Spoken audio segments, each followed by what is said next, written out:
Olá, meus caros amigos, aqui é o professor Moacir Cabral. Estamos dando início à nossa revisão de língua portuguesa, na verdade, um raio-x da banca que irá realizar o concurso para a Polícia Penal do Estado de Goiás, o Instituto Brasileiro de Formação e Capacitação, IBFC. Nós faremos a partir de agora uma sequência aí de lives comentando as últimas provas realizadas por essa banca, aplicadas por essa banca em diversos concursos pelo país, para que você possa se preparar e chegar realmente aí afiado para a sua prova da Polícia Penal e também os outros demais concursos que o Instituto Brasileiro de Formação e Capacitação, né, está realizando por todo o país, certo? A prova que nós iremos resolver agora nessa primeira live, ela está disponível aí na descrição do vídeo. Você pode baixar, tentar resolver primeiramente, como se fosse aí um simulado, essa prova de língua portuguesa, e depois acompanhar a revisão ou já baixar e acompanhar de imediato. A nossa intenção aqui é que você possa conhecer o Instituto Brasileiro de Formação e Capacitação a partir das provas, tá? Para que você tenha condições, então, de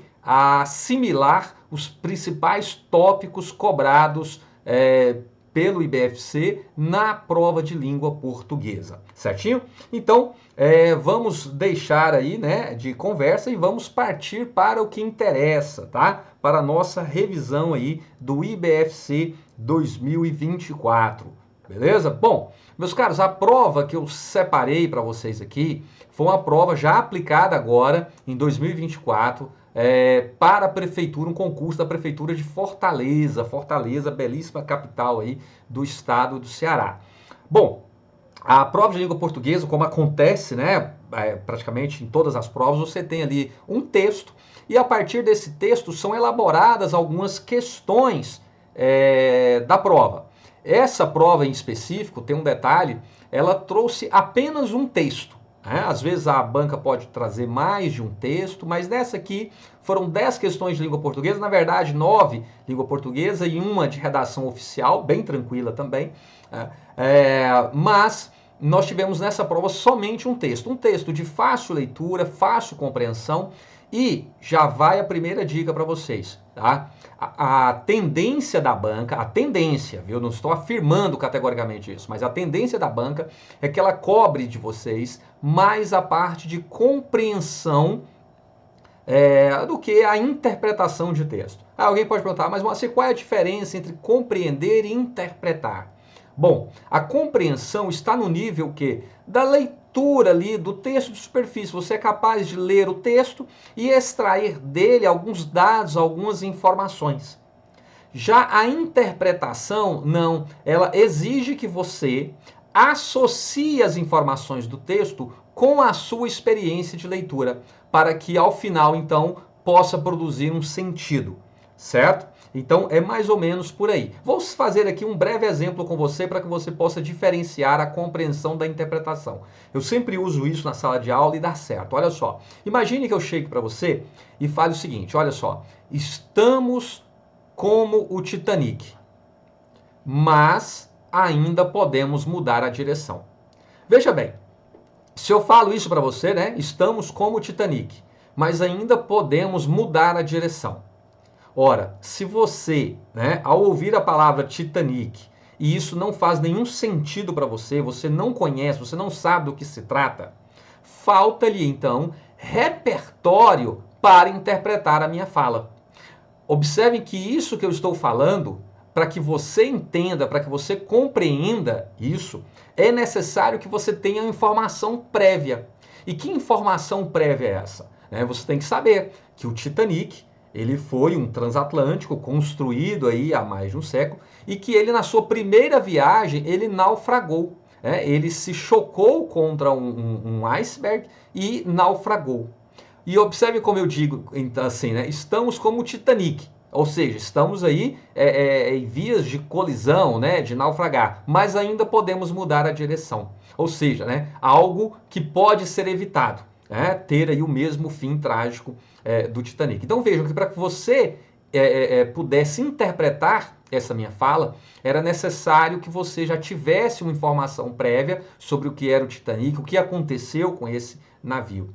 Caso contrário, não faria nenhum sentido para você, certo? Então, as questões que cobram a interpretação de texto exigem do candidato o que nós chamamos de um repertório. É tudo que ele conhece de informação, de música, de locais que ele visitou, do que ele já leu, das idas ao teatro, ao cinema, né, dos lugares que ele já visitou, ou seja, toda a bagagem que esse candidato, que esse estudante, que esse aluno produziu ao longo de sua vida, tá? Não só da sua vida escolar, mas da sua vida como um todo, beleza? Mas para tranquilizá-los, né? A tendência é que tenhamos aí mais questões no nível da compreensão do que a interpretação, certo? Então, mais da compreensão, você ler e extrair do texto um dado, uma informação, certinho? Bom, então vamos lá. Eu vou, como eu já destaquei com vocês,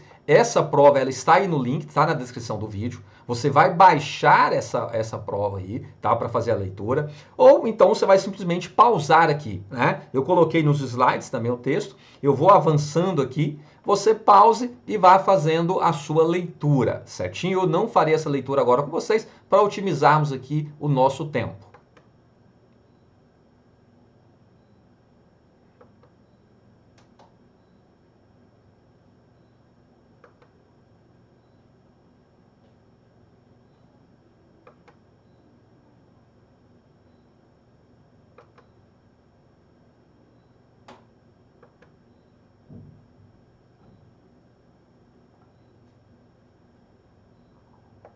Muito bem. Então você já fez aí a leitura, né? Você já pausou o vídeo, fez essa leitura e agora vamos partir para as questões aí que a banca cobrou, exigiu de nós, certo? Então acompanha aqui.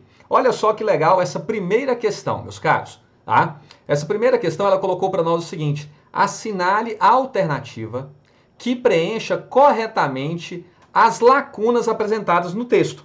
Então, voltando aqui rapidamente, observem que lá no início o texto já trouxe algumas lacunas e nos deu aqui, né, as alternativas para que você pudesse avaliar aqui e marcar a correta. Então, por exemplo, aqui nos deu, né, duas opções, né, para que você pudesse então preencher, completar aí a lacuna com a forma correta. Aqui também mais duas opções.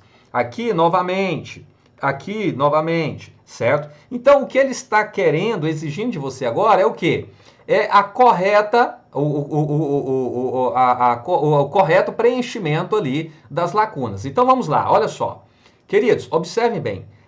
O primeiro item, né, ele já deixou claro para nós o que é correto, né? Empecilho, tá? É muito comum na fala, na pronúncia, né, no nosso falar aí cotidiano, pronunciarmos aí empecilho, né? Observem, empecilho. Parece que a palavra é grafada com i, mas não é. A grafia correta está aqui, empecilho. Bom, isso não nos ajudou, tendo em vista que todos os itens, né, estão grafados aí corretamente, tá? Agora, vamos partir para o segundo, por quê? Voltemos ao texto então, olha só. Lá no texto ele coloca: por que sentimos medo? E aí, qual é o porquê que nós iremos utilizar? Muito bem.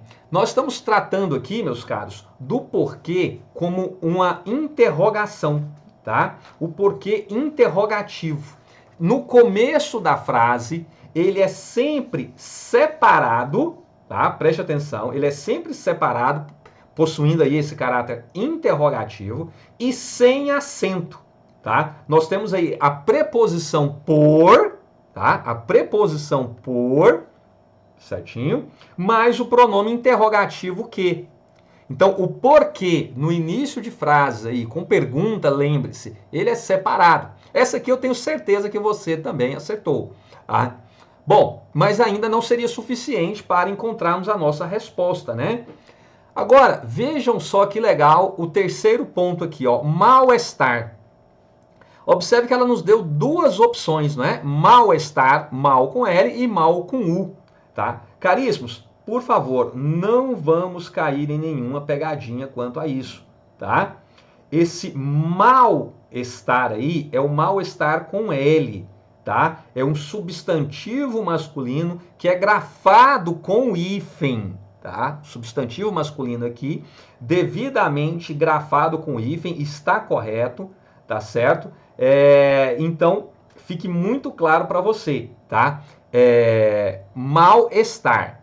Bom, eu quero fazer uma breve consideração com vocês sobre essa questão do emprego do hífen, tá? Porque isso também é um assunto que a banca cobra de vocês nas provas.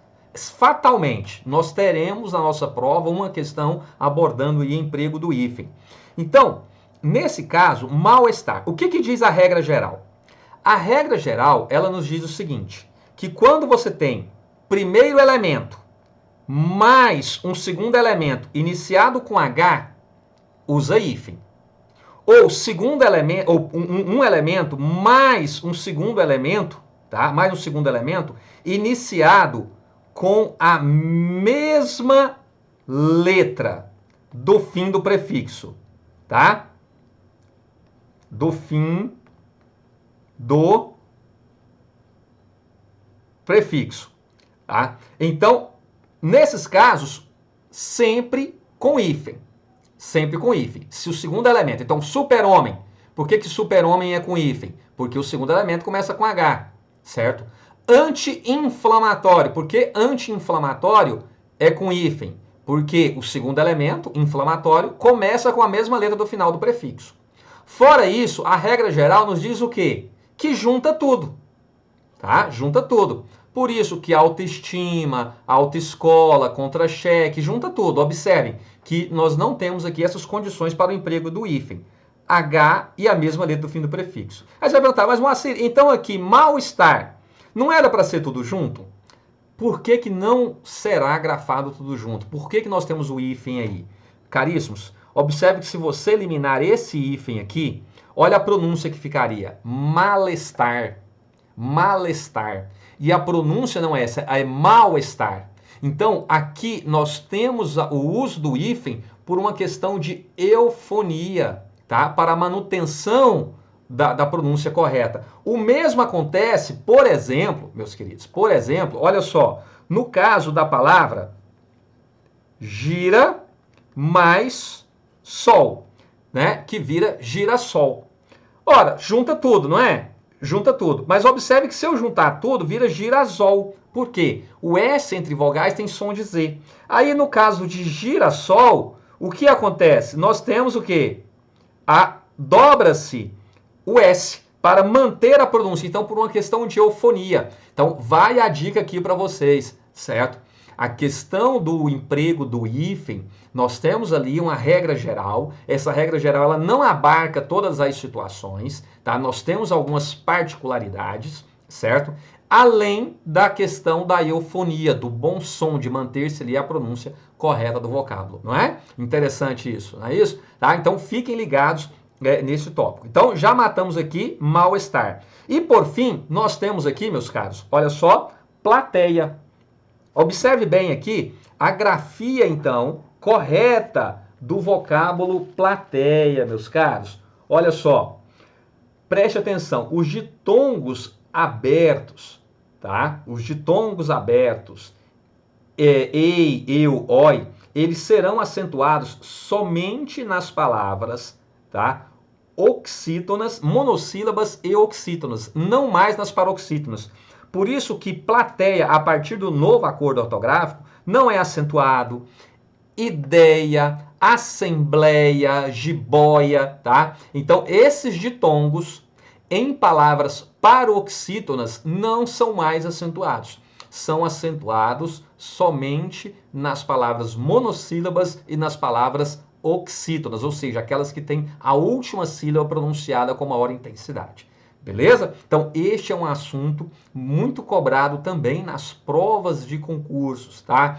Na verdade, tudo que envolve da parte de acentuação gráfica, a questão da acentuação das palavras paroxítonas, certo? É o que é mais cobrado aí nas nossas provas. Inclusive, eu deixarei para vocês aqui na descrição do vídeo uma aula sobre acentuação gráfica, tá? Para que você possa, então, sanar alguma dúvida que você ainda tenha sobre esse assunto, beleza? Então, na descrição do vídeo, deixarei para vocês essa aula sobre acentuação gráfica, tá? Então, a forma correta aqui é o vocábulo plateia, certo? Bom, voltando, então, à nossa questão, né? A nossa questão. Então, a maneira correta é empecilho. Então, todas estão corretas. Tá? Agora, o porquê separado sem acento. E aí, então, eliminamos a letra E, a letra B e a letra A, certo? Mal-estar é com L. E aqui, então, as duas formas que sobraram aqui também estão corretas. E, ao final, somente uma está correta, plateia sem acento. Portanto, nosso gabarito aqui, letra D. Observem bem, pessoal, que essa questão, né, ela é uma questão que está cobrando aí do candidato o conhecimento de algumas palavras. E eu quero chamar a atenção de vocês para o seguinte: só escreve corretamente, tá, quem, antes de tudo, é um grande leitor. Então você só conhece a grafia correta das palavras, a pronúncia correta, se antes de tudo você é um grande leitor. É a leitura que nos possibilita o acesso a esse universo vocabular, conhecer a grafia correta, se ela é acentuada, se ela não. Você pode até não saber a regra que leva uma palavra a ser acentuada ou não, mas pelo hábito de leitura, você bate o olho na palavra, você saberá se ela é ou não acentuada pela sua experiência de leitura. Agora, claro, nós temos que também complementar esse conhecimento com o domínio ali das regras. E essas regras, elas são estabelecidas a partir de convenção, tá? É algo arbitrário. Então, observe que nós tínhamos palavras que eram acentuadas e a partir do chamado novo acordo ortográfico, elas perderam acento. Tá? Então, isso tudo vai mudando com o passar do tempo, né? Isso tudo é convenção, ou seja, é algo que é decidido de forma arbitrária. No caso do nosso acordo ortográfico, com o objetivo aqui, né, de unificar a grafia de algumas palavras, alguns vocábulos, entre os países falantes da língua portuguesa, certo? Então, buscando aí uma maior proximidade entre esses entes, certinho? Vamos lá, vamos então para a questão número 2. Olha só, questão número 2, nós temos aí o seguinte, ó. Observe o primeiro parágrafo do subtítulo, ligação entre medo e ansiedade, e assinale a alternativa que apresenta a tipologia textual predominante. Observe bem que o que ele está querendo de nós aqui é a tipologia textual predominante. Opa, por que predominante? Caríssimos, preste atenção. Um mesmo texto, ele pode vir ali com vários tipos de texto no seu interior, mas um tipo irá predominar. Como assim, Moacir? Sim, você pode ter, por exemplo, numa narrativa, num texto narrativo, certo? Você pode ter, no meio de uma narração, uma descrição. Por exemplo, tem um livro que eu adoro, chamado O Nome da Rosa, do Humberto Eco. Inclusive, foi adaptado para o cinema, né, com um filme do mesmo nome. E esse livro, ele conta uma história, uma narração, né, um texto narrativo, está contando ali uma história, mas há, em diversos momentos da obra, descrições. São ou descrições do ambiente, dos espaços, descrição de características físicas, psicológicas. Então, você tem num texto que ele é predominantemente, né, narrativo, você tem ali elementos descritivos, você tem momentos dissertativos em que um tema é discutido em profundidade, tudo bem? Mas nós temos que buscar sempre aquele tipo que predomina. E é isso que a banca está exigindo de nós aqui, ao voltarmos lá no primeiro parágrafo do texto, tá? Então, vou voltar aqui para que possamos, então, acompanhar o primeiro parágrafo aqui do nosso texto. Olha só, né?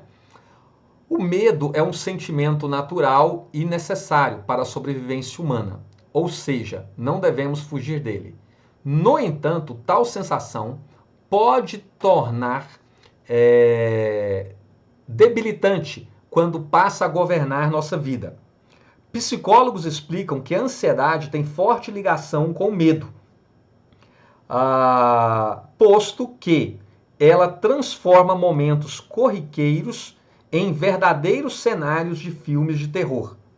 Assim, pessoas ansiosas têm mais propensão a temer situações, indivíduos ou até certos sentimentos, especialmente os de caráter negativo. Tá? Então vamos lá, pessoal, olha só. Espera aí, eu estou fazendo bobagem aqui, pessoal, nessa parte, é a parte da ligação, né? Olha só, essa aqui, desculpe. Estou lendo o texto que falei, não, mas não está batendo, vamos lá. Ligação entre medo e ansiedade, é essa parte aqui que é o correto, ó. Então vamos lá. O medo pode se manifestar na forma de ansiedade.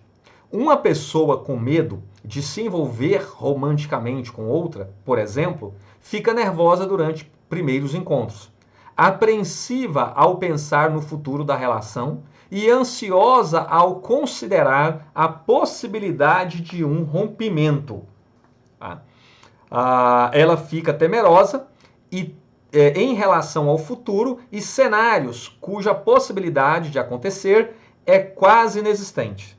Dessa forma, começa a nutrir a ansiedade no dia a dia, o que dificulta a superação do medo, consequentemente prolongando o sofrimento emocional. Caríssimos, observem bem, a todo momento aqui, o que o autor do texto está fazendo nesse fragmento? Ele está produzindo uma descrição, tá? Ele está produzindo aí uma descrição dessa relação aí entre medo e ansiedade, certo? Então nós temos, né, um texto, nessa parte aqui do texto, nós temos aqui um texto, então, descritivo. Vamos ver as opções aqui? Bom, então já temos o nosso gabarito, letra A. Tá, mas nós não vamos parar nisso, tá? A nossa forma de estudar é o quê? É tentar explorar também os demais itens, trazer alguma informação que, porventura, possa te ajudar lá no dia da prova. E olha, outra informação aqui importante para vocês é o seguinte, texto injuntivo, tá? O que é o texto injuntivo? O texto injuntivo, meus caros, é aquele texto que ele traz alguma orientação sobre como realizar uma determinada ação, tá? Então, por exemplo, um manual de instruções, para que você possa fazer funcionar um determinado equipamento, ou ainda uma receita, ou o edital de um concurso público, né, que traz lá as regras, tudo que você tem que fazer para poder participar do certame. Então, isso é um texto injuntivo, tá? É um texto, então, que ele vai orientar como realizar determinada ação. É o texto narrativo, é aquele texto que conta uma história, e aí você tem que ficar atento, tá? Porque o texto narrativo, ele tem personagens, tá?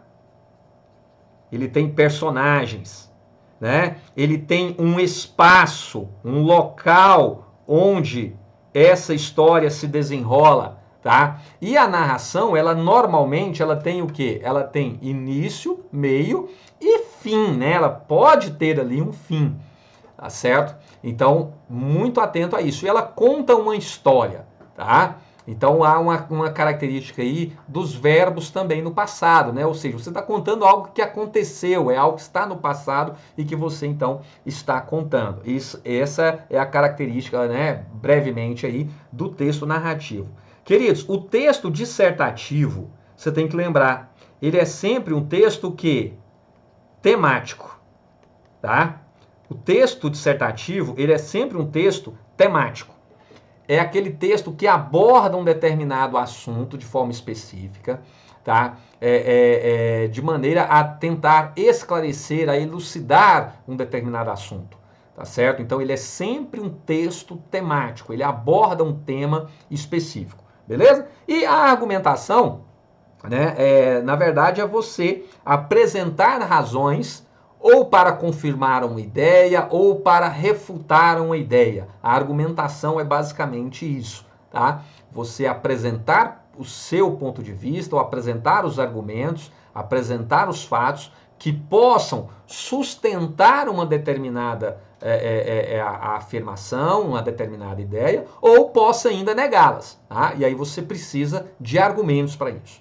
Beleza? Certinho? Então, o gabarito aqui para a questão número 2, né? Gabarito letra A, descrição. Certinho? Beleza? Bom, vamos lá. Questão número 3. Questão número 3, uma questão bem legal, que é a que está no nível ali da compreensão de texto. Lembra que eu falei para vocês há pouco, né? A banca ela vai cobrar, deixa eu só tomar uma água aqui, pessoal. A banca ela vai cobrar de vocês aí, principalmente a compreensão de texto, tá? E aqui nós temos uma questão desse nível. Olha só, acompanha aqui comigo. Analise as afirmativas abaixo e dê valores verdadeiro ou falso, tá? Então vamos lá, preste atenção aqui comigo, ó.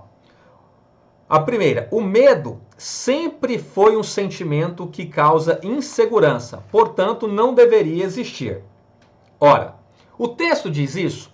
Se nós voltarmos lá no primeiro parágrafo, tá? Você vai ver, você vai lembrar aí, você está com o texto em mãos aí, você vai observar que o que ele diz é que não devemos fugir dele. É isso, mas não que não deveria existir. Então, isso aqui está falso, está lá no texto, certo? Você pode dizer que isso aqui está falso porque está lá no texto, porque o texto diz, não diz em momento nenhum que não deveria existir, tá? Pelo contrário, né? Ele fala que nós não devemos fugir dele, tá? E ele ainda diz, é um sentimento natural e necessário para a sobrevivência. Ora, como é que é algo que é natural e necessário para a sobrevivência não deveria existir? Não faz sentido isso, né? Então, podemos dizer aqui que essa assertiva ela está falsa, tá? Bom, vamos lá o gabarito, vamos ver se já daria para saber. Ó, você já eliminaria por aí, né, uma série de possibilidades, né? Então, tá aí. Nós já sabemos, então, que a letra A, a letra C, a letra D não é. Eu já vi situações em que a banca, com uma das respostas, você já era capaz de resolver toda a questão. Não foi o caso aqui, mas já eliminamos 3 possibilidades, certo? Beleza? Bom, vamos lá então, pessoal. Avançando aí. A próxima. Voltando. Tá, a próxima. O medo reside em situações que ultrapassam algo que pode nos ferir. Até em interações sociais, experiências de vida e conceitos abstratos podem causá-lo. Sim, é isso que o texto está realmente afirmando para nós, não é? Então, tá aí. É verdadeiro esse item, certo? Bom, aqui já seríamos então capazes de afirmar, né, que o item correto aqui só pode ser então a letra B, certo? Pelo que nós já temos aqui, podemos afirmar somente que a letra B. Mas e aí, será que é isso mesmo? Vamos só conferir a última, então você teria aí mais uma alternativa para certificar. Vamos lá. A falta de enfrentamento do medo não permite, a falta de enfrentamento não permite que o indivíduo aproveite a vida, né? Pois ele se sente emocionalmente oprimido. Sim, isso está de acordo também com o texto, então podemos afirmar que esse item aqui é verdadeiro. Logo, nosso gabarito realmente só poderia ser aí a letra B. Certinho, meus caros? Tá? Bom, pessoal, é isso, tá? Vamos resolvendo, vamos refletindo sobre a prova. É importante fazer a leitura do texto atentamente. Observe que você só responderia essas questões a partir da leitura do texto. São informações que estão no texto, então estão no nível da compreensão. Tome muito cuidado, às vezes vocês podem receber aí alguma orientação, não precisa ler o texto para responder. Olha, pode ser que dê certo. Nós vimos aqui questões, por exemplo, a primeira questão lá, né, vocabulário. Apenas pelo seu conhecimento das palavras você já poderia dizer, tá? A não ser o uso do porquê, porque você tem que estar atento ao contexto, né? Mas você pode responder ali sem precisar fazer uma leitura muito atenta do texto. Mas outras questões não, tá? Então, por favor, não se atreva a responder sem ler o texto. Faça uma primeira leitura rápida, só para ter uma ideia geral. Depois, leia as questões e, se for necessário, então, aí você volte ao texto, fazendo uma leitura mais minuciosa, marcando as palavras-chave de cada parágrafo, tá? Que traz a ideia central, principalmente quando você tiver textos muito longos na prova. Para que você não fique toda hora lendo o texto para responder cada uma das questões.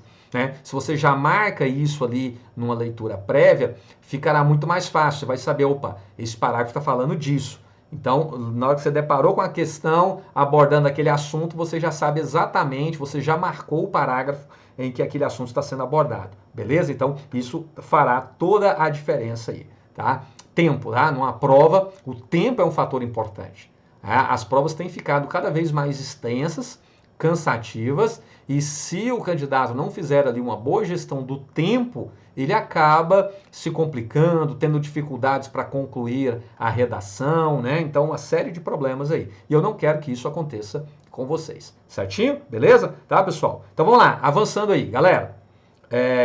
Vamos lá. Próxima questão, questão número 4, tá? Questão número 4. Pessoal, ó, se você estiver gostando, deixa aí o seu gostei, deixa o seu comentário, compartilhe com seus amigos, tá? Isso reforça aí o nosso canal, muito importante para você. Inscreva-se no canal também, se você não estiver inscrito, tá? Muito importante isso aí para reforçar aqui o nosso trabalho, para que eu continue produzindo cada vez mais vídeos aí para vocês comentando as provas, certo? Bom, vamos lá. Analise a função sintática. Opa! Está perguntando aqui sobre função sintática dos termos da oração. Ela fica temerosa. E assinale a alternativa correta em relação à classificação. Tá, então se ela está falando de função sintática, ela está falando o quê? De análise sintática. Quando nós falamos de análise sintática, tá, nós estamos falando o quê? De você conhecer para além das classes de palavras, né? A você saber ali o que é um artigo, o que é um substantivo, o que é um pronome, um numeral, um adjetivo, um verbo, um advérbio, né? Então, para além disso, é você saber também qual é a função sintática que aquela palavra desempenha na oração. Ela é sujeito, faz parte do sujeito, faz parte do predicado.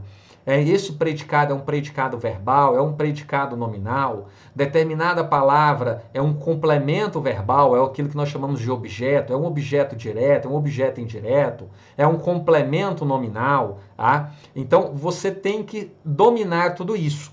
E eu tenho uma aula aqui de introdução à análise morfossintática, que é uma aula definitiva para que você compreenda de uma vez por todas e não sofra com esse tipo de questão. Caríssimos, tá? Se você não dominar a análise morfossintática, não dominar ali o tópico de regência, o estudo da língua portuguesa será sempre algo muito difícil, algo muito doloroso para você.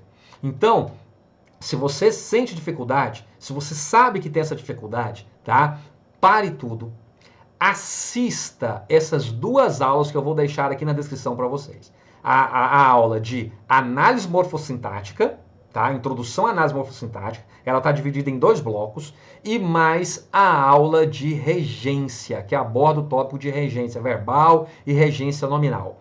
Se você dominar a partir dessas 2 aulas aí, esse conteúdo, o restante vai ficar fácil para você. Você vai entender facilmente pontuação, você vai entender um outro tópico que o Instituto Brasileiro de Formação e Capacitação, IBFC, cobra muito, que é a questão de orações subordinadas.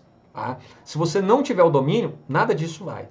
O fenômeno da crase, se você não tiver o domínio aí do tópico de regência, você não vai acertar questões que abordem aí o fenômeno da crase. Então, essas 2 aulas que eu vou deixar aqui com vocês, tá? A aula de introdução à análise morfossintática e a aula de regência é o começo, tá? É o começo, é o primeiro passo para que você passe a fazer estudos definitivos da língua portuguesa, para que você aprenda de uma vez por todas, para que você não fique dependendo de macetes, né, de coisas, para que você entenda, tá? Então, deixarei para vocês aqui na descrição o link para essas aulas, beleza? Certinho? Então vamos lá, olha só, acompanha aqui comigo, queridos, tá? Vou até aproveitar e colocar aqui para vocês, olha só, vamos escrever isso, para que fique bem claro aqui para você, para que você possa acompanhar, anotar aí esse raciocínio no seu material de apoio, tá? Então vamos lá, olha só. Ela colocou aí, né? Ela fica temerosa. tá? Então vamos lá, ela fica temerosa. Não, ficou... Vou botar maior aqui, para ficar melhor aqui para nós, tá? Vamos lá. Ela fica temerosa, certo? Muito bem, então tá aqui, ela fica temerosa. Se você precisa encontrar o sujeito da oração, qual é a primeira coisa que a Tiana lá na segunda série te ensinou? Fazer a pergunta para o verbo, né? Você vai perguntar, e cadê o verbo? Olha o verbo aqui, ficar, né? Fica. Quem é que fica temerosa? Ela. Então, isso daqui já é o nosso sujeito. Certo? Já identificamos que ela aqui, o pronome ela, está desempenhando a função de sujeito. O sujeito, tá? O papel de sujeito numa oração, meus caros, ele é sempre desempenhado o quê? Por um substantivo. E aí, o que você tem que lembrar, queridos? Todo substantivo, olha só, tá? Todo substantivo, ele é, antes de tudo, um nome. Por que isso? Porque todo substantivo, ele é, antes de tudo, um nome. Nós temos duas, antes de falarmos das classes de palavras, né, na língua portuguesa, artigo, pronome, numeral, adjetivo, substantivo e tal, nós temos que lembrar que existem duas grandes classes. Tudo aquilo que é verbo está na classe verbal. O que não é verbo está na classe nominal. Então lembre-se, se falarmos de substantivo, nós estamos falando de um nome. Se falarmos de adjetivo, nós estamos falando de nome, estamos falando de classe nominal, tá? Se você lembrar disso, ficará muito mais fácil você entender o que nós vamos discutir aqui agora. Então, eu estou falando para você, né, que a função de sujeito, ela é de um substantivo. De um substantivo ou de uma palavra que trabalhe para um substantivo, que trabalhe para um nome, ou seja, um pronome, tá? Então, pronome, como o próprio nome diz, meus caros, ó, pronome é uma palavra que trabalha pronome. Pronome, no caso, que é o substantivo, certo? Então, você só tem pronome na relação com o substantivo, certinho? Beleza. Então, nós temos aqui o pronome ela desempenhando a função de sujeito. Se aqui nós temos sujeito, tudo isso aqui é o nosso predicado. Ó, o predicado, certinho? Agora faremos a análise do nosso predicado. O predicado, ele pode ser verbal, verbo nominal, tá? Ou nominal. Quando é que um predicado ele é verbal? Quando o verbo, o núcleo do predicado é um verbo, e então esse verbo ele tem uma significação forte, tá? Então se eu falo ela chegou, o verbo chegar, ele tem uma significação forte, ele é um verbo nocional. Então o predicado é um predicado verbal, certo? Mas observe que se eu falar aqui para vocês, olha só, ela fica, tá? Ela fica. Tá, ela fica, nós temos o verbo ficar. Se eu falo, né, que alguém fica, a ideia que nos dá, primeiramente, é uma ideia o quê? De ação, não é? O verbo ficar, verbo andar, é uma ideia de ação, certo? A pessoa ficou, né, num determinado lugar, num determinado ponto, tá? É um verbo de ação. Porém, se você olhar bem nesse enunciado, ela fica temerosa. Aí você vai observar que o verbo ficar aqui, na verdade, ele não é um verbo de ação. Ele é um verbo que indica um estado, certo? Ele é um verbo que indica um estado, ou seja, é um verbo de ligação. Então, esse fica aqui, ó, é o famoso VL, é um verbo de ligação, certinho? Um verbo de ligação, um verbo não nocional, um verbo de significação fraca. E para que serve o verbo de ligação? Ele serve para ligar o sujeito ao seu núcleo de predicado, né? Temerosa. Temerosa, então, queridos, preste atenção, olha só. Temerosa é um adjetivo, tá? Então, temerosa aqui, ó, é um adjetivo que está desempenhando, nesse caso, a função de predicativo do sujeito, tá? Então, ó, temerosa é um adjetivo que está desempenhando a função sintática de predicativo do sujeito, certo? Predicativo do sujeito. Logo, esse predicado que nós temos, que tem um verbo de significação fraca, né? Então, a palavra-chave, a palavra mais importante aqui nesse predicado é um adjetivo. Todo adjetivo, como eu falei para vocês, é um nome. Logo, esse predicado é um predicado nominal. E temerosa desempenha a função de predicativo do sujeito. Logo, nós temos, então, ela é o sujeito da oração, a função sintática, que é o que a questão está perguntando para nós, né? É de sujeito da oração, fica é um verbo de ligação e temerosa é um predicativo do sujeito. Vamos ver se é isso que a banca está querendo de nós? Olha só, preste atenção aqui, meus caros. Vamos lá? Olha só, a letra A nos diz que ela é o sujeito indeterminado. Não, não é indeterminado. Ela é sujeito, tá? Sujeito simples. Então, já eliminamos a letra A. A letra B diz que ela é um sujeito simples, aqui está certo, e fala que fica um verbo transitivo indireto. Não, tá? É um verbo de ligação. Então, isso aqui já está fora. E temerosa é um predicativo do objeto. Não, é um predicativo do sujeito. Ela está se referindo ao sujeito. É ela que é temerosa, tá? Então, está fora aqui a letra B. A letra C diz que ela é um sujeito simples, tá certo? Que fica é um verbo de ligação, certo? E que temerosa é um predicativo do sujeito. Logo, o nosso gabarito aqui é a letra C, certo? Bom, quero chamar a atenção de vocês aqui para um detalhe. Se você falou, opa, do que o Moacir está falando aqui? Você fala, não entendi nada disso, Moacir. Então, obrigatoriamente, é o momento de você pausar esse vídeo, ir na descrição aqui e assistir a nossa aula de introdução à análise morfossintática, certo? Observe que o que eu estou fazendo aqui com vocês é a ideia de uma revisão. Então, estou partindo do ponto, com essa revisão, de que você já tem uma base e nós vamos relembrando e você vai conhecendo o estilo da banca IBFC, certo? Agora, se isso que eu falei para você aqui nada fez sentido, você se sentiu perdido, então, conselho, dica de amigo, tá? Pare, assista a aula que nós temos aqui de introdução à análise morfossintática, assista a aula de regência e depois volte, tá? Para que você possa compreender, passar por isso daqui tranquilamente. Certinho? Beleza? Tá? Então, conselho de amigo mesmo, pessoal. Não vacile não, tá certo? Bom, vamos lá. Continuando então, vamos avançando aqui. Questão número 5. Questão número 5. Ó, pessoal, vamos hidratar, viu? Clima quente, seco. Vamos manter a hidratação aí durante os estudos, tá? Estude sempre aí com a sua garrafinha, com água. Exercite-se aí de tempos em tempo, faça um alongamento. Vamos cuidado. Ó, vamos lá, questão número 5.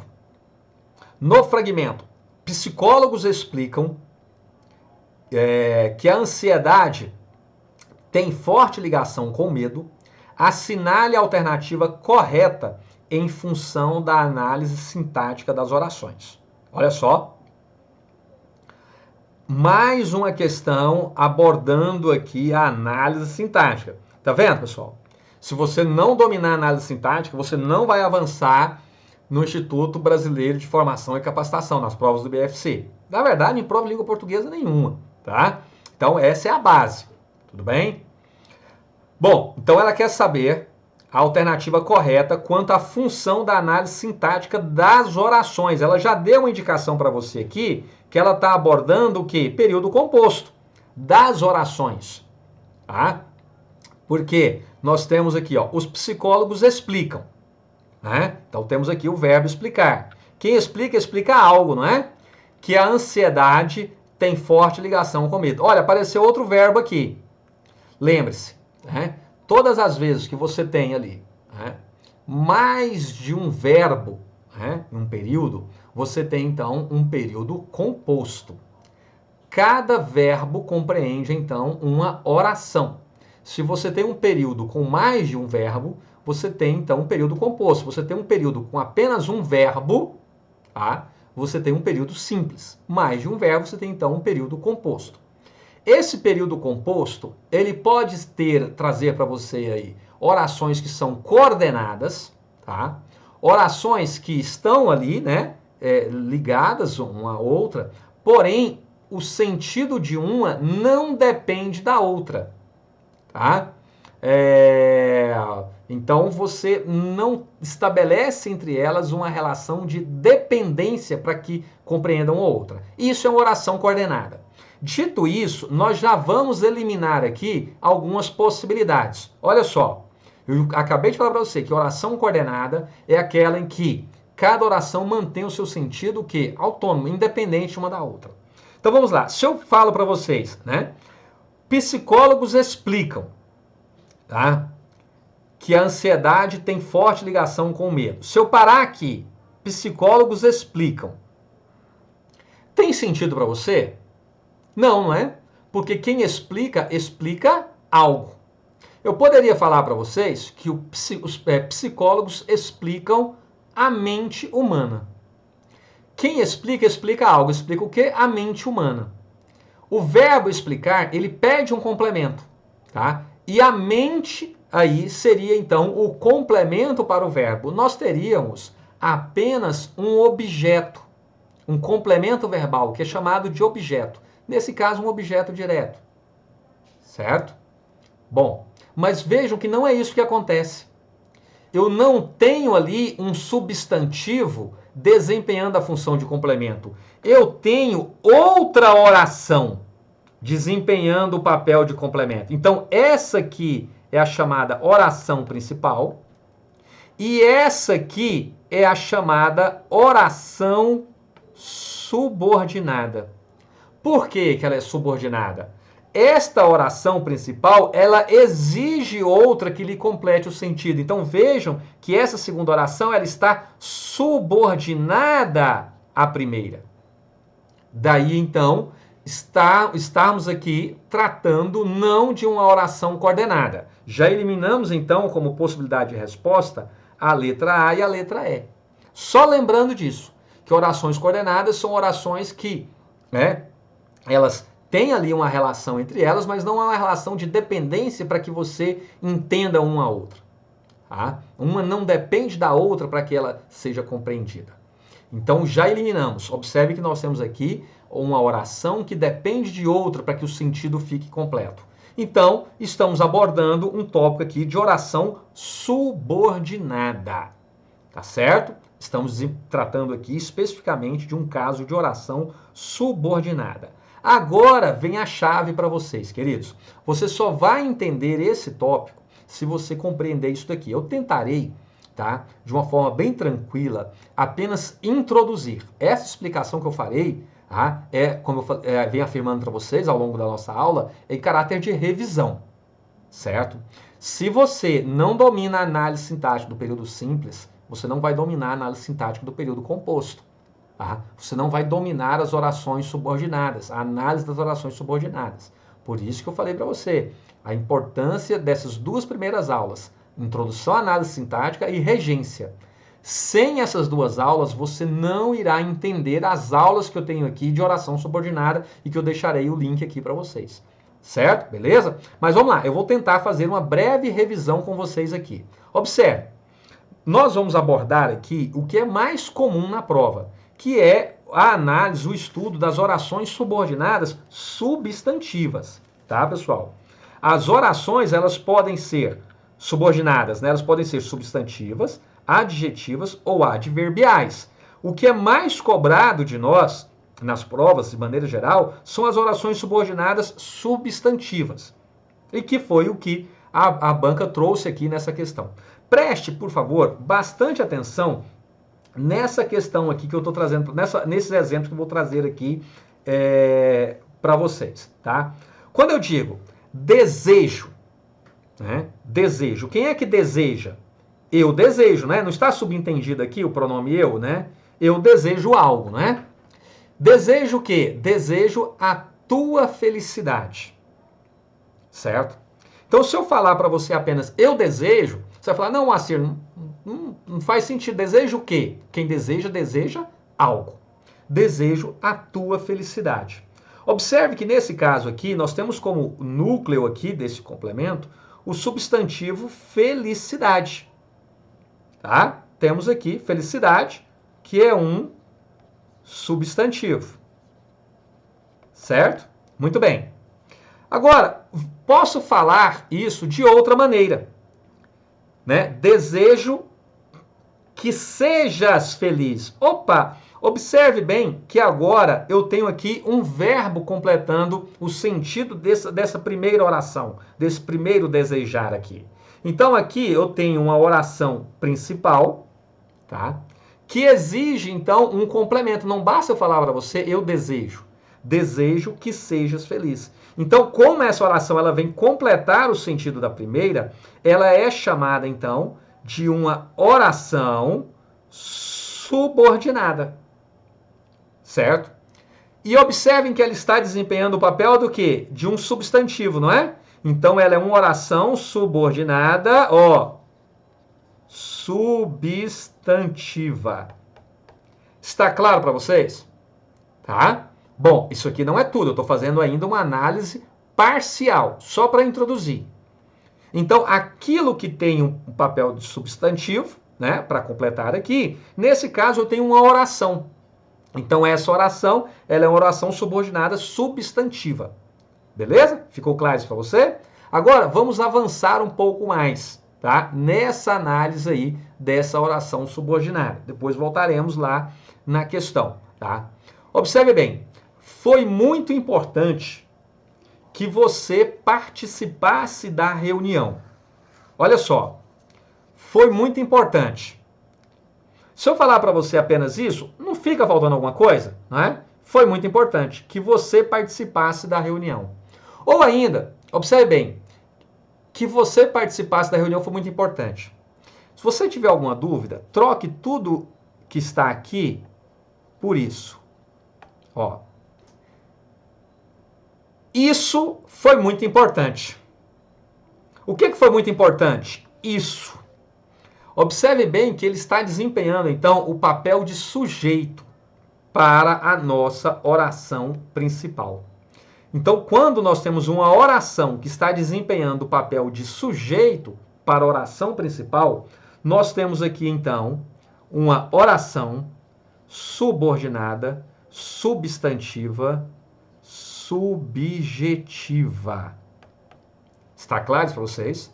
Então, é chamada de oração subordinada, substantiva, subjetiva, aquela oração que desempenha um papel de sujeito para a oração principal, tá? Então, ela está desempenhando, toda essa oração está desempenhando o papel de sujeito para a oração principal. Então, quando uma oração subordinada desempenha o papel de sujeito, ela é chamada de oração subordinada substantiva subjetiva. Beleza? Bom, estou trazendo aqui, como eu falei para vocês, rapidamente, uma revisão, né, sobre isso. Não é uma aula, tá, pessoal? A aula eu deixarei na descrição para vocês. Outra aqui, olha só. Desconheço, como se chama, né? Se eu falo aqui desconheço, desconheço pela desinência do verbo aqui, né? Já está subentendido aqui o eu. Eu desconheço. Eu desconheço algo. Observe que o verbo desconhecer aqui, ele exige um complemento. E o que eu tenho completando o sentido desse verbo? Eu tenho outra oração. Então, já sabemos aqui que eu tenho uma oração subordinada. Tá certo? Uma oração subordinada substantiva. E ela está desempenhando que papel aqui, meus caros? Observe, aquilo que completa o sentido de um verbo, ele é chamado de complemento verbal e recebe um apelido, objeto. Lembra? Objeto direto, objeto indireto, não é isso? Então, primeira coisa, ouviu falar em objeto, tratando-se de análise sintática, estamos falando de um complemento de um verbo. E o fato dele ser direto ou indireto diz respeito à questão dele vir ou não introduzido por uma preposição. Está tudo lá na nossa aula de regência. Percebam? Tá? Quem está chegando aqui nessa revisão e tem o domínio do tópico de regência, está entendendo perfeitamente isso que eu estou falando.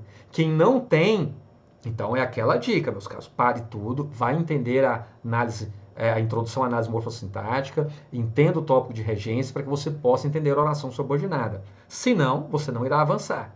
Tá certo? E pode ser essa questãozinha aqui, né, que defina a sua aprovação no concurso. Não podemos perder nada. Tudo bem? Então vamos lá. prestando atenção aqui, continuando, olha só. Desconheço. Se ela está desempenhando o papel de complemento para o verbo, ela está desempenhando o papel de objeto, tá certo? Então, é uma oração subordinada substantiva objetiva direta. Tá? Oração subordinada substantiva objetiva direta. Por quê? Porque está desempenhando o papel de objeto direto. Só que nós temos aqui uma oração, certinho? Toda uma oração desempenhando esse papel. Tá? A próxima. Ela precisava.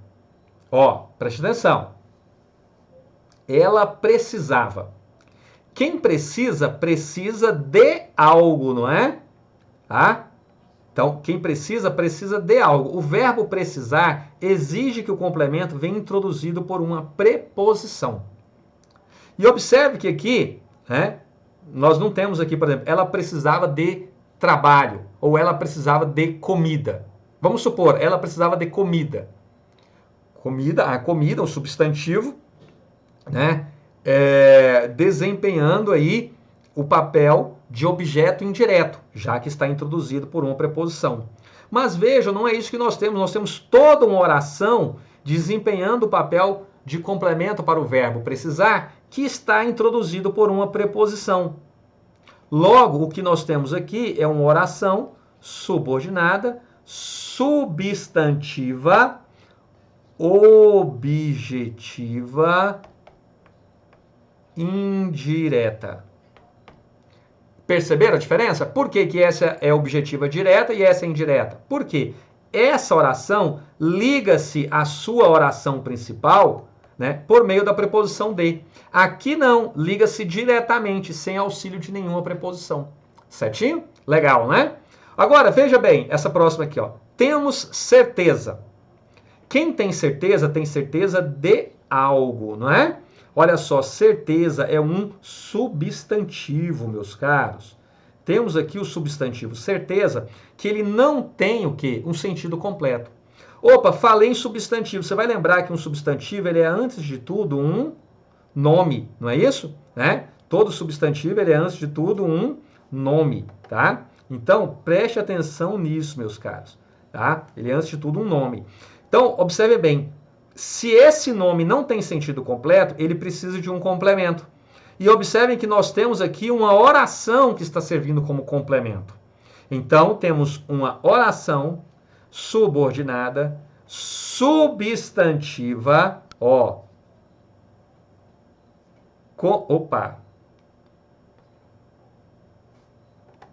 Substantiva, completiva, nominal. Por que completiva nominal? Porque ela está desempenhando um papel de complemento nominal. Faz sentido para você? Beleza? Vamos lá, vamos avançando. Mais um pouquinho aqui. Tá? Trouxe alguns exemplos para a gente esclarecer isso aqui com vocês. Tá certo? Para que fique tudo bem. Tá? Estou receoso. Estou receoso de que não cheguemos a tempo. Ó, receoso. Agora aqui, pessoal, observe bem. Nós temos aqui o adjetivo. Receoso. Né? E se eu falo para você apenas isso, estou receoso, você fala, Moacir, receoso de quê? Não é? Observem que o adjetivo receoso ele não tem sentido completo, ele exige um complemento. Tudo bem? Então, receoso, o adjetivo, lembre-se que o adjetivo ele é, antes de tudo, também um nome. Tá? Então, se ele é um nome e ele não tem sentido completo, ele exige um complemento. Tá? E não será um complemento adjetival. Tá? É um complemento nominal. Beleza, meus caros? Eu falo isso porque um dia o garoto estava empolgado lá na aula e aí ele empolgou lá e saiu com esse complemento adjetival. Foi engraçado.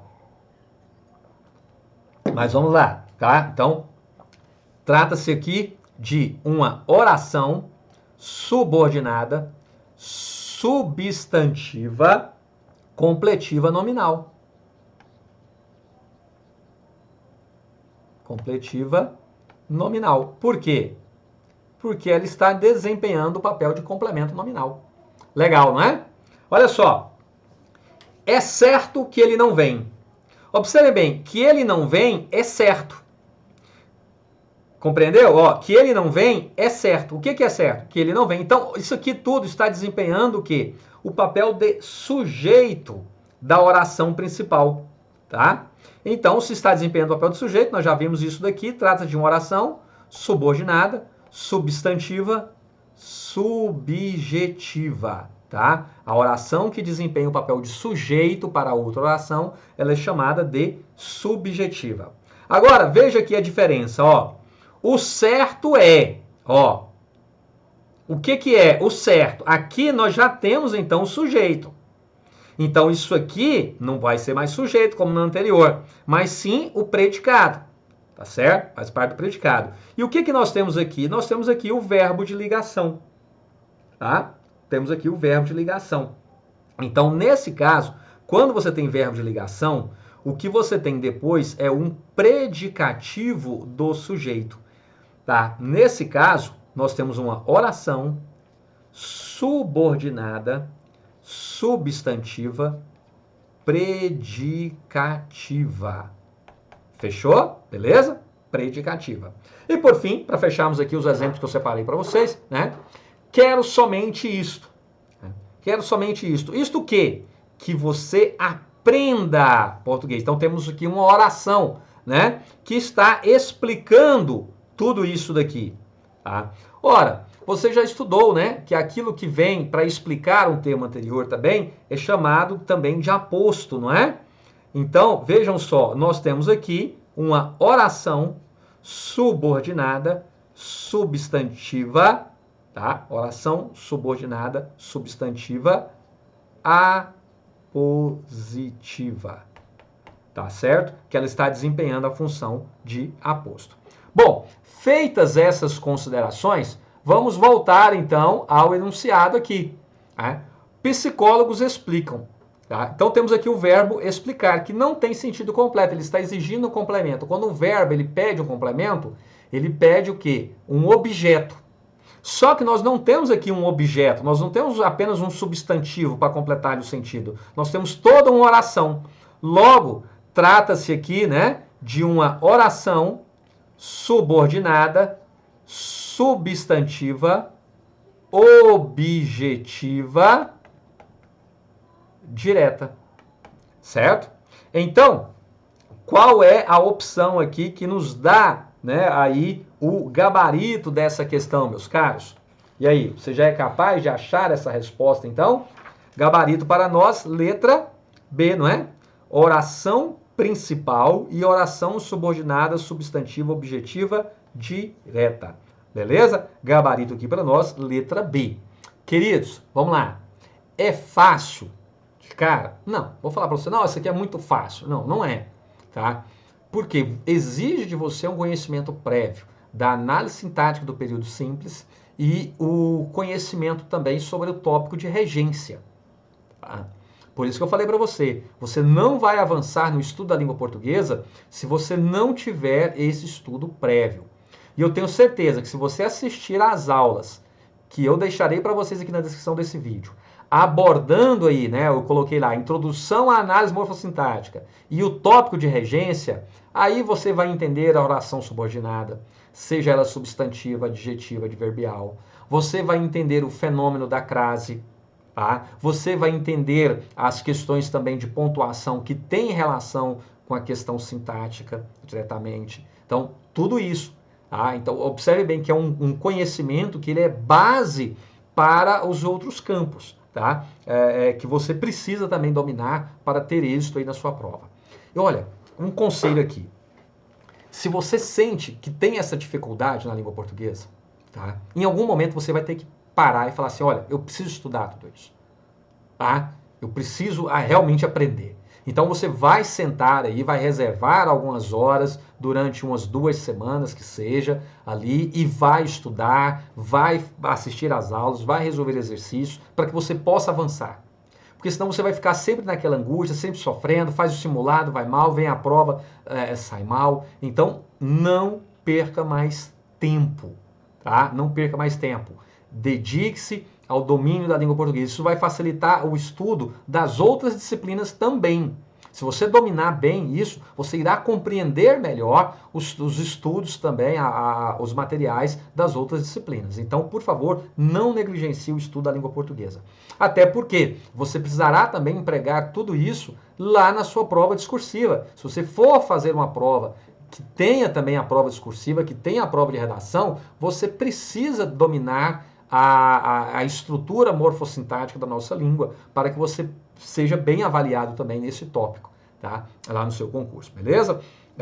Inclusive, nas minhas específicas de redação, eu faço todo esse trabalho, né, com os meus alunos. A específica de redação não é só o trabalho quanto a produção do texto ali em si, mas nós trabalhamos também as principais dificuldades, as dúvidas ortográficas, né, as dúvidas sintáticas que os nossos alunos têm aí ao produzir um texto. Né? Tudo isso é avaliado lá na sua prova. Beleza? Então vamos lá, vamos avançando aí. Questão então agora número 6. Questão número 6. Uma questão bem tranquila, meus caros. Olha só, o que a banca trouxe aqui para nós. Você não vai acreditar, tá? Que questãozinha tranquila essa. Apenas vocabulário. Ela colocou aqui para nós, assinale, né, o antônimo da palavra óbvia, né? O que é o antônimo? É aquela que tem o sentido oposto, ou o sentido contrário da palavra óbvia. Bom, nos deu aqui a opção, né, primeira de indiscutível, né? Tá? Ela não é um sentido contrário, tá? Da palavra óbvia, tá? Então não cabe. A letra B fala de inegável, então também não seria aí um antônimo, não seria um sentido contrário, tá? Axiomática, né? Axiomática, que é uma palavra que não é tão do cotidiano, né? Do uso, mas quer dizer justamente isso. Algo que não pode ser posto em questão, ou seja, algo que é óbvio, né? Então, o que é óbvio é isso, né? É óbvio, então ele é indiscutível, ele é inegável. Então, nesse caso, indiscutível, inegável, axiomático, eles estão funcionando como sinônimos para óbvia, tá? E não como antônimo, tá certo? Irrefutável, tá? Então, temos aí também o irrefutável, né? Então, se é algo que é óbvio, é algo que é irrefutável. Então, estaria mais como um sinônimo. E aí, observe que a letra E, inabordável, né? Aí não, né? Então, não rolou aqui, né? Então, gabarito, letra E, inabordável, e que seria, então, o antônimo da palavra óbvia, tá? Beleza? Vamos lá. Avançando aí, questão número 7. Questão número 7, pessoal, já estamos passando aí de 1 hora, né? A ideia era que essa aula ficasse aí em torno de 1 hora e tudo, mas vai passar um pouquinho por uma boa causa, porque eu entendo que eu precisava fazer aquela revisão também com vocês sobre a oração subordinada, né? Tanto para aqueles que já dominam o assunto, poderem realmente fazer a revisão e compreender a questão, o nível da questão trazida pelo IBFC, né? E para aqueles que não dominam, entenderem que é a hora de parar e voltar, dar um passo atrás, para que você possa dar 2, 3 passos à frente, viu, pessoal? Tá? Tenha clareza disso. Há momentos em que você precisa falar, opa, calma, vou dar 1, 2 passos atrás para que você possa dar um salto maior lá na frente. Isso faz parte do processo de aprendizagem. Não tenha medo, tá certo? Então, vamos lá. Vai passar um pouquinho do tempo que eu estava prevendo, mas eu tenho certeza que vocês farão bom proveito, tá? E eu já deixo aí, viu, galera? Reforçar com vocês. Compartilhe com seus amigos, com a sua família. Inscreva-se no canal se você não é inscrito. Eu observo aqui a maioria das pessoas que acessam o canal, que assistem às nossas aulas, comentam, mas não são inscritos. Isso é importante para que a plataforma reconheça o valor do nosso canal, possa apresentar para outras pessoas também, tá? Deixe o seu comentário. Se você não gostou, comente também. Fale aí o que você não gostou, o que pode ser melhorado. A ideia aqui é trazer o conteúdo da melhor qualidade para vocês, tá? E eu me empenho para fazer aqui sempre o meu melhor, tá certo? E eu conto com a colaboração de vocês aí também, deixando o seu joinha, deixando seus comentários. Se você quiser fazer até uma contribuição financeira com o canal, isso é importante, tá, pessoal? Para que a gente continue produzindo esses materiais aqui para vocês, beleza? Bom, vamos lá, questão 7. Assinale a alternativa que preencha corretamente a lacuna. Que é a que preenche corretamente a lacuna. O uso de 2 pontos no fragmento é a decisão mais lógica, aí tem os 2 pontos, né, aqui, né, para se preservar, está vinculado a... Tá, beleza, pessoal. Questão clássica. Questões envolvendo pontuação.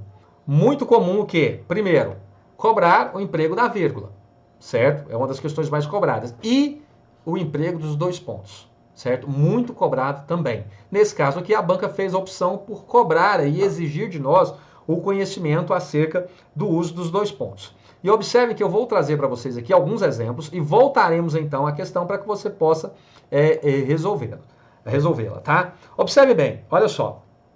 Tá aqui uma fala do Darcy Ribeiro, certo? Darcy Ribeiro afirmou 2 pontos. Observe que o que vem a seguir é o que? Ó, se os governantes não construírem escolas, em 20 anos faltará dinheiro para construir presídios. Meus caros, essa fala aqui do Darcy Ribeiro, ela foi proferida, né, essa fala dele aqui, no início dos anos 80. Tá? Darcy Ribeiro, um grande pensador, estudioso, um grande político brasileiro, tá? Infelizmente hoje pouco conhecido, um grande nacionalista, e que vaticinou, né, no início dos anos 80, que se os governantes não construírem escolas, em 20 anos faltará dinheiro para construir presídios. É triste reconhecer, mas Darcy Ribeiro estava certo. E observe que aqui, no caso, nós temos o quê? Uma citação, né? Ó, Darcy Ribeiro afirmou, e aí cita-se o que ele disse, né? Então aqui, ó, os 2 pontos introduzindo uma citação. Então temos aqui o primeiro uso, os 2 pontos. A outra, o delegado perguntou, ó, 2 pontos, né? Qual a causa verdadeira do motim? Observe bem, aqui agora, né? Qual a causa verdadeira? Então, o delegado perguntou. Agora aqui já vem a fala o quê? Do delegado.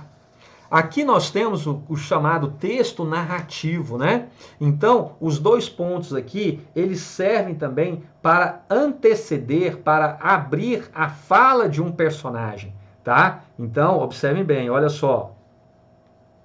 Anteceder a fala de um personagem, certo? Então tá aí mais uma situação do uso de 2 pontos, certo?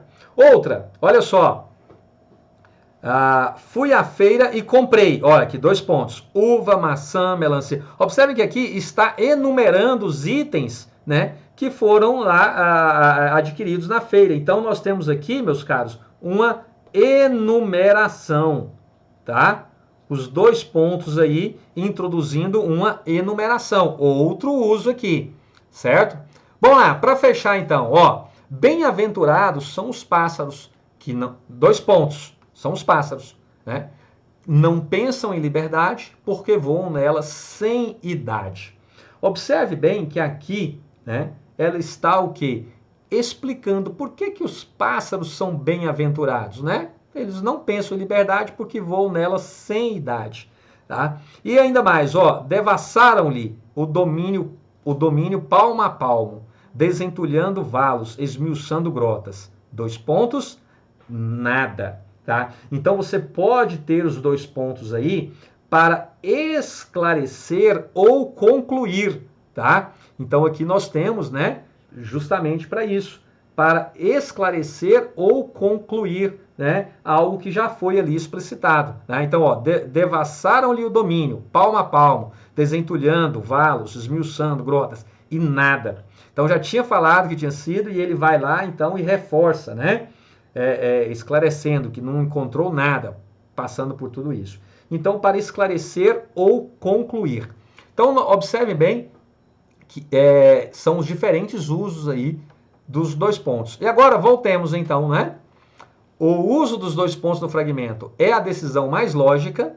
Observe bem que ele está fazendo o quê? Ele está explicando, não é isso? Ele está explicando. Então, para nós, gabarito letra E, tá? Espero que essa revisão aí também tenha te ajudado, tenha orientado aí em algum aspecto. Certinho? Beleza, pessoal? Tá?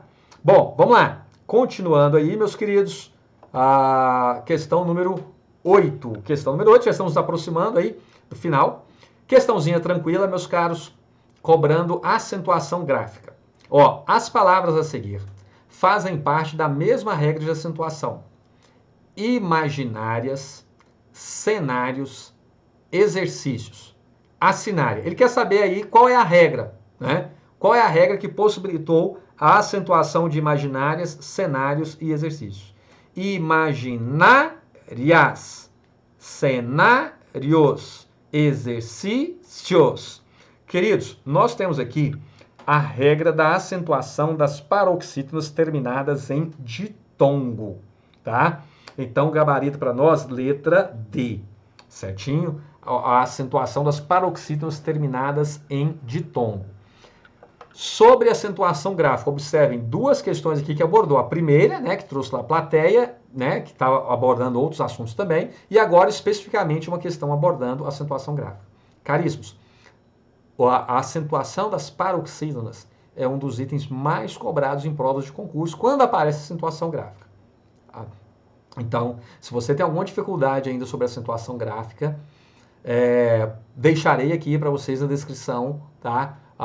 Uma aula sobre acentuação gráfica, tudo bem? É uma aula que eu já gravei há algum tempo, mas, enfim, esse assunto não mudou, já está dentro das mudanças aí trazidas pelo acordo ortográfico, tá? Essa aula, eu já gravei ela há algum tempo, mas o conteúdo está atualizado de acordo com o novo acordo ortográfico, tá certo? De acordo com o novo acordo, olha aí, né? Mas ele já está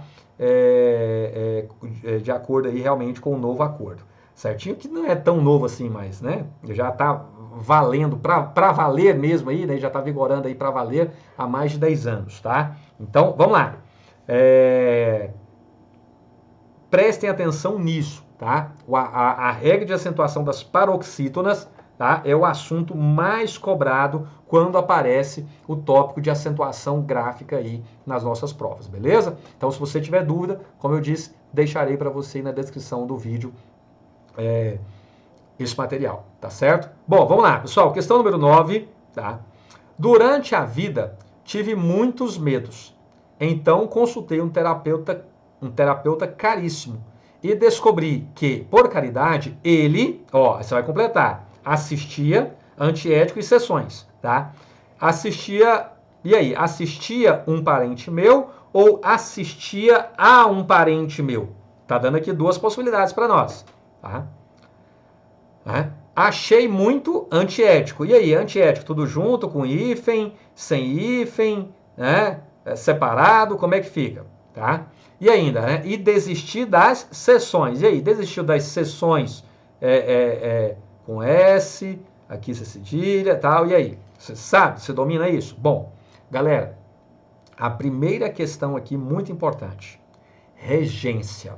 Tá? Esse primeiro item aqui, o assistir, estamos tratando da regência do verbo assistir. E o verbo assistir, ele tem algumas particularidades, tá? Por que isso? Tá? Quais são as particularidades do verbo assistir? O verbo assistir, ele possui diferentes sentidos. E dependendo do sentido que ele é empregado, tá? Muda também a regência, tá? Então vai a dica. Qual é o sentido mais comum do verbo assistir? É o verbo assistir no sentido de ver, presenciar.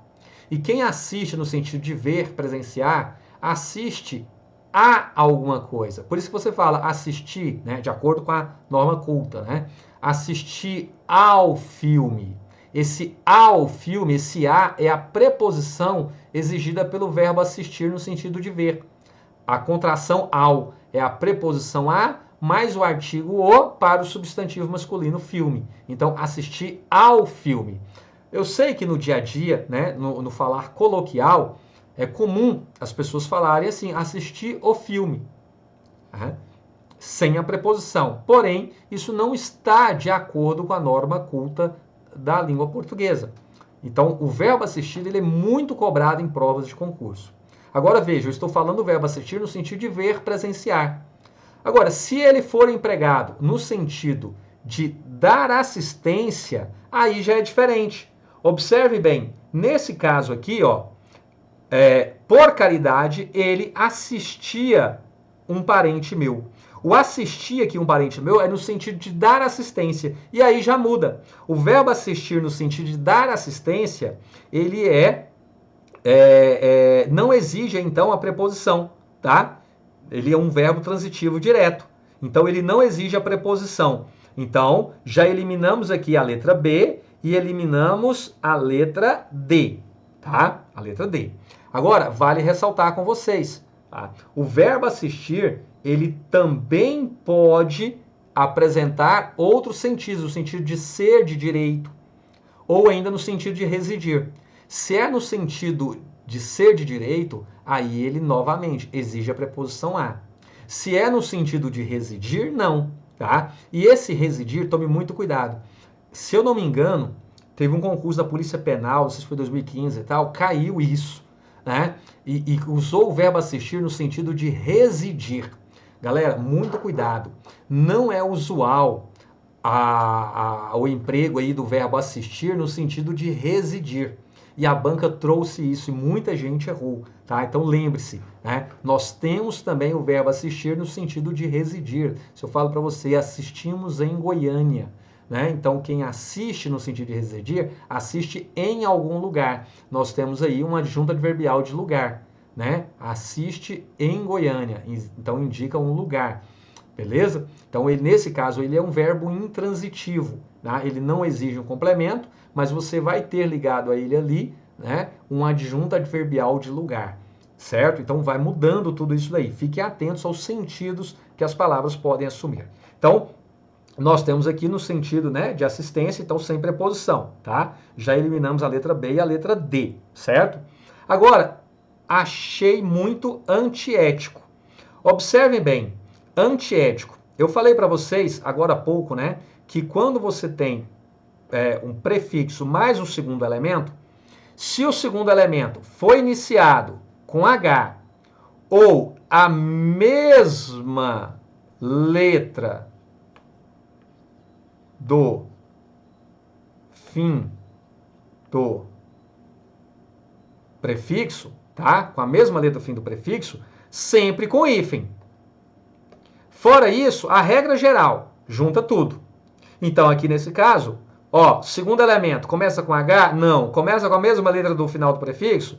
Não. Então, junta tudo, certo? E aqui, então, já eliminamos a letra E, tá? E já eliminamos a letra C. Opa, já achamos a resposta, tá? Já achamos a resposta, gabarito letra A. Mas vamos supor que você não tivesse certeza sobre antiético, nós poderíamos ainda o quê? Buscar, né, aqui nas seções, olha só, desistir das seções. Aqui, queridos, seção, né?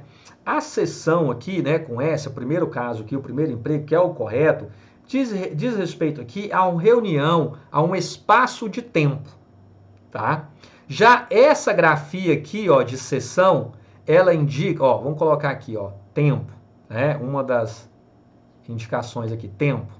Essa seção, essa segunda seção aqui, tá? Ela já indica para nós o que? Departamento, tá? Uma parte de um todo. Então você fala a seção eleitoral, tá? Aí você está se referindo, né? A seção de moda. Você está numa loja de departamentos, então você está procurando uma seção de moda. Então é essa seção que você está procurando, tá? Agora, se você vai ao shopping, você quer uma sessão de cinema, então tá aqui, tá certo? E, por fim, aqui, sessões está relacionado ao verbo ceder, tá certo? Ao verbo ceder, ao verbo ali que indica o quê? Dar uma parte, tá? Transferir a posse, o direito, né? O pessoal do direito usa muito isso aí, né? A cessão de bens, né? Falar a cessão de bens entre os herdeiros, tá? Então, aí, né? É essa cessão aqui, né? Cessão de bens, né? Está ligado ao sentido de ceder. Essas dificuldades, eu costumo chamar isso aqui de dificuldades ortográficas, são muito comuns nas provas, tá? As bancas trazerem isso daí para o candidato. E fatalmente, é a sua experiência de leitura que irá determinar. Isso aqui você não vai ficar decorando isso, né? Você vai lendo, você vai assimilando, tá? Vai compreendendo tudo isso daí e aí vai dar certo no dia da prova. Beleza? Bom, vamos lá. Vamos fechar, pessoal? Vamos fechar esse tópico, essa revisão aqui com vocês, né? Nossa aula já está bastante adiantada aí. Olá, questão número 10, meus caras. Essa questão número 10 é uma questão bem simples aqui. Ela está trazendo para nós o quê? Redação oficial, tá? É uma questão de redação oficial. E é a questão mais comum em prova de concurso quando cobra a redação oficial. Em relação aos atributos da redação oficial, assinale a alternativa incorreta. Olha, quer saber o que não é um atributo da redação oficial, né? A clareza é um atributo da redação oficial? Sim, a clareza é, né? O texto claro, um texto no qual o leitor é capaz de compreendê-lo imediatamente. Então, tá? A coerência é um atributo da redação oficial? Sim, está relacionada à organização do texto, né? Coerência, coesão caminham juntos, né? Caminham juntas, né? A coesão, a coerência caminham juntas. Estão relacionadas à organização do texto, né? A maneira como as diferentes partes do texto ali se conectam, né? O uso correto dos conectivos para que o texto possa ter sentido, tá? Então aqui nós estamos falando de coerência, estamos falando de coesão textual. A precisão que caminha também com a clareza, viu, pessoal? Quando nós falamos de precisão, ela está relacionada aí diretamente à clareza. Que o texto ele evite palavras ambíguas, palavras que possibilitem mais de uma interpretação, né? Mais de um sentido. Tá? Então, a precisão no uso dos vocábulos que expressem realmente o que precisa ser dito. A impessoalidade, além de um atributo, é um princípio da administração pública, né? Então, ficar atento a isso, que a comunicação oficial ela não deve apresentar nada, nenhum caráter pessoal do agente, né? Mas sim que toda a comunicação oficial ela seja uma comunicação do Estado, que ela não venha carregada de algo subjetivo ali do agente, do servidor, né? Mas que ela seja, então, a comunicação do Estado. Tá? Seja entre órgãos da própria administração, seja entre o Estado e o cidadão, tá? Não importa, mas que ela seja o papel do Estado. Que isso é para evitar também, né, a autopromoção, né, do servidor que faz o uso do cargo em benefício próprio, que coloca as suas impressões ou seus preconceitos. Então, a impessoalidade, além de um atributo da redação oficial, ela é também um princípio da administração pública. E aí, o que definitivamente não é aqui, né, um atributo, é a coerção, né, pessoal? Coerção, queridos, coerção é reprimir, é você fazer o uso da força para valer algo ali do seu interesse. Então, isso daí, fatalmente, não cabe, não é o caso aqui. Tá certo, meus caros? Bom, chegamos aqui então ao nosso gabarito, né? Está aí o gabarito, veja se foi isso mesmo que nós alcançamos. Se teve alguma divergência, deixa aí nos comentários para que a gente possa corrigir. A gente vai comentando, vai fazendo, é muita coisa aqui. Somos humanos, estamos sujeitos aí a falhas, né? Mas o objetivo aqui é sempre acertar e fazer o melhor para vocês, tá? Se vocês se sentirem à vontade, e puderem, tá, contribuir também com o nosso canal, pessoal, olha só, tá aqui a chave Pix, 50 centavos, R$1, R$2, R$10, R$1.000, depois de aprovado aí, tá? Tudo isso é muito importante para que possamos alcançar aí um nível de excelência, né? Cada vez um conteúdo melhor para vocês, tá? Está aí também os nossos contatos, para que vocês possam, então, mandar as suas dúvidas aí também. Professor Moacir Cabral lá no Instagram, você pode mandar aí as suas dúvidas, seus questionamentos. No meu canal aí tem muito conteúdo para vocês, tá, pessoal? Gratuitamente, tá certo? Eu não vou desejar sorte para vocês que estão estudando, estão se dedicando, eu só posso desejar sucesso. A sorte fica para os incompetentes, para os preguiçosos, tá? E para você que chegou até aqui, mais uma vez, deixe aí o seu like, deixe o seu comentário, compartilhe. Isso é tudo muito importante para o nosso canal, né? Mais do que a doação e tudo, se você deixar o seu comentário, falando o que você gostou, falando o que não gostou também, para que possamos sempre aprimorar, sempre melhorar. Eu entendo que sempre podemos fazer melhor, tá certo? Então vai ser muito importante